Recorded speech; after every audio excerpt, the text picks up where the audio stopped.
فَلَاقْتَحَمَ الْعَقَبَةَ، فلا اور اقتحم، فا کو جلدی پڑھنا ہے، لام کو قوف سے ملا دینا ہے کیونکہ اقتحم کا حمزہ عارضی ہے، فلاق ہو جائے گا، قوف ساکن ہے، اس پہ قلقلہ ہوگا۔ اب اس سے پہلے دونوں الف نہیں پڑھیں گے،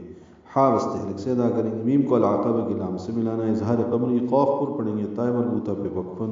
ہا میں تبدیل بر کر کے ہمس کریں گے، فَلَاقْتَحَمَ الْعَقَبَةَ، پس وہ دشوار گزار گھاٹی میں داخل ہی نہیں ہوا۔ وَمَا